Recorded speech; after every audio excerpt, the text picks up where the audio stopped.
बात कही गई। अब इसमें लिखा हुआ है कि कौन से नक्षत्र में जब श्राद्ध आप करते हैं तो उसका अपने आप में लाभ क्या है।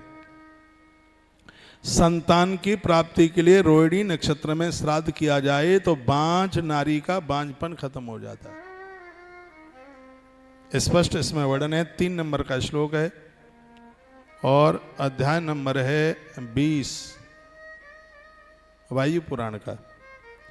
तो इसमें 3 नंबर के श्लोक में कहा अपत्य कामो रोहिण्याम सौम्यनोजस्पना भवित।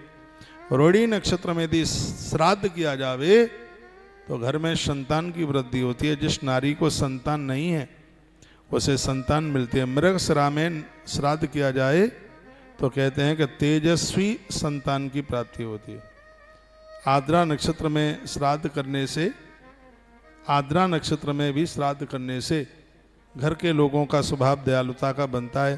पुनर्वसु नक्षत्र में श्राद्ध करने वाला व्यक्ति क्षेत्राधिकारी पुत्रवान होता है।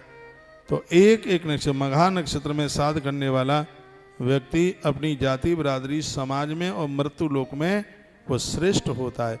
फाल्गुनी नक्षत्र में श्राद्ध करने वाला व्यक्ति कहते हैं इसमें नारियों का सौभाग्य मांग का सिंदूर बढ़ता है, पति की उम्र बढ़ती है। यदि उस दिन फाल्गुनी नक्षत्र पड़ा है और आपके घर में श्राद्ध हुआ है, इससे पति का आयुष बढ़ता है। मैं तो यहाँ कहना चाहूँगा यदि कोई बीमार व्यक्ति है, दवाई लग नहीं रही है, तो पंडित जी लोगों को पूछ लेना कि श्राद्ध में जिस दिन फाल्गुनी नक्षत्र पड़े उस दिन किसी ब्राह्मण को बुला करके और उस बीमार व्यक्ति के प्रति यदि उसको भोजन कराया जाए, उसको प्रसन्नता पूर्वक उसको जिमाया जाए उस व्यक्ति के निमित्त, तो दवाई उसको असर कर जाएगी। फाल्गुनी नक्षत्र का इतना प्रभाव है कि रोगी ठीक हो जाएगा और खड़ा हो जाएगा। यह प्रभाव फाल्गुनी नक्षत्र में श्राद्ध होने का प्रभाव है। मैं बड़ा हाथ जोड़ के बोल रहा हूं, देखिए जिनको संतान नहीं है उनको इतनी तकलीफ नहीं है कि हमें संतान क्यों नहीं है।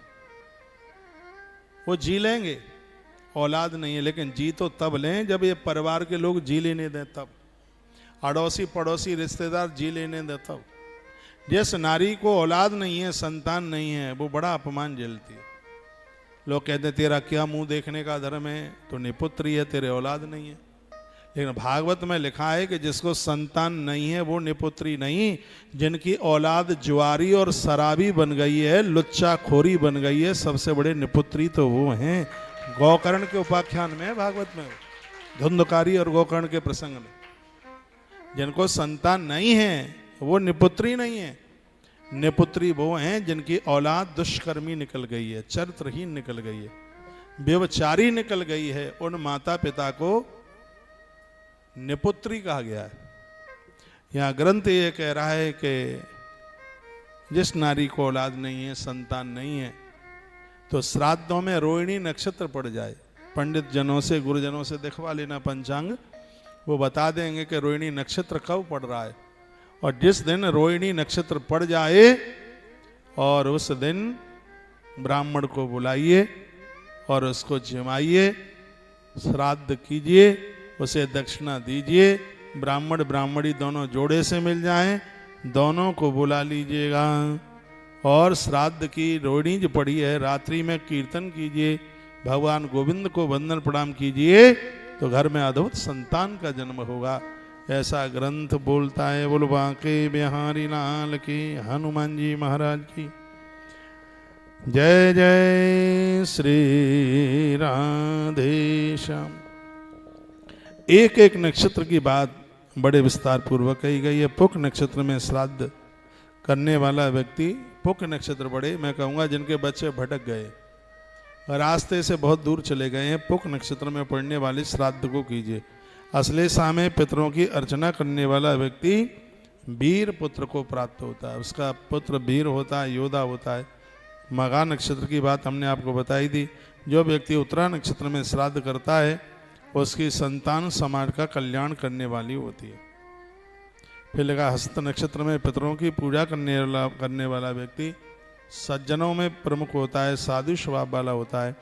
चित्रा नक्षत्र में श्राद्ध यदि हुआ है तो वह लोग जीवन में स्वरूपवान होते हैं, पूरी दुनिया उनकी अपनी होती है। स्वाति नक्षत्र में श्राद्ध करने वाला व्यक्ति भी हर प्रकार की वस्तुओं से लाभान्वित होता है। पुत्र प्राप्ति के लिए 2 नक्षत्र विशेष हैं, एक है रोहिणी और दूसरा है विशाखा नक्षत्र। दोनों को लिख लें। जो व्यक्ति अनुराधा नक्षत्र में श्राद्ध करता है वह राज्य का विस्तार करता है, अपनी प्रॉपर्टी का विस्तार करता है। पिताजी से जो मिला है उस संपत्ति को कई गुना बढ़ा देता है। सर्वदा ज्येष्ठा नक्षत्र में श्राद्ध करने वाला व्यक्ति श्रेष्ठ आधिपत्य को प्राप्त, एक बहुत बड़े अधिकारीय पद को प्राप्त होता है। आरोग्य की कामना करने वाले व्यक्ति मूल नक्षत्र में पड़ने वाले श्राद्ध को जरूर करें। जब श्राद्ध मूल नक्षत्र में पड़ता है ऐसे लोग असाध्य बीमारियों में नहीं फंसते। लकवा, हार्ट अटैक, पैरालिसिस और तमाम तरह की ऐसी जानलेवा बीमारी हैं। मूल नक्षत्र में श्राद्ध पड़ता है, जब मूल पड़े तो उस समय ब्राह्मण को जमाया जाए पितृपक्ष में, तो जीवन में असाध्य बीमारियां नहीं रहेंगी। इतना बड़ा प्रभाव है। एक एक वाक्य बड़ा सुनने के लायक, आनंद देने वाला है। राजभाग्य ही धनिष्ठासु प्राप्नुया विपुलम धनम। कहा जाता है उत्तराषाढ़ पूर्वाषाढ़ इन नक्षत्रों में यदि श्राद्ध किया जाए तो कहते हैं कि ये भी राजा को लगता है, इससे राजा के राज्य का विस्तार होता है और वो शोक रहित होता है।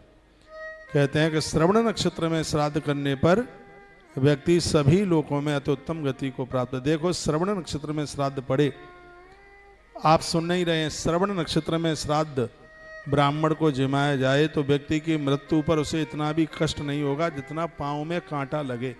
ये तो प्राण निकले तो इतना कष्ट होता है, 20 करोड़ बिच्छू डंक मार रहे हो। ये बात लिखने के लायक है। श्राद्ध में यदि श्रवण नक्षत्र पड़ जाए और आपके घर में कोई वृद्ध है, कोई मरासू रखा है, प्राण जा नहीं रहे, तो उनके निमित्त श्रवण नक्षत्र में यदि ब्राह्मण को जिमाया जावे तो उनको प्राण छोड़ने में बिल्कुल भी कष्ट नहीं होगा, उन्हें बिल्कुल दिक्कत नहीं होगी। श्रवण नक्षत्र में श्राद्ध में ब्राह्मण को जिमाने की इतनी बड़ी महिमा है भैया, बहुत बड़ी महिमा है। तो सभी नक्षत्रों के बारे में, अश्वनी नक्षत्र में भी श्राद्ध करने वाला व्यक्ति, भरणी में श्राद्ध करने वाला व्यक्ति लंबी आयु को प्राप्त होता है। जिनकी कुंडली में कहा गया है कि जिनकी कुंडली में उम्र कम है, तो ये 2 नक्षत्र बताए जा रहे हैं, अश्वनी और भरणी। इन 2 नक्षत्रों में ब्राह्मणों को जमाया जाए, 2 नक्षत्र में श्राद्ध पड़ा हो तो इससे उनका आयुष्य बढ़ जाएगा, उनकी उम्र बढ़ जाएगी। इस प्रकार से श्राद्ध की प्रशंसा की गई। कृष्णाम तुले वे च कृष्णाम लब्धा च प्रशंसतम। श्राद्ध हमारे जीवन को बदल देते हैं। श्राद्ध बहुत आनंद कर देते हैं, बहुत बढ़िया कर देते हैं, कमाल कर देते हैं। श्राद्ध की इतनी बड़ी महिमा है। मानो तो भगवान है, नहीं तो फिर मंदिर में भी पत्थर की प्रतिमा है। ये सब चीज मानने के ऊपर है। मैंने इतनी देर तक आपको जो सुनाया वो साथ सम्मित था। मेरे सामने एक ग्रंथ रखा है, इसका आप दर्शन कर लीजिए। संस्कृत का ग्रंथ है, अद्भुत है। इसका नाम है वायु पुराण। आज हमने आपको वायु पुराण से सुनाया है, कल आपको गरुण पुराण से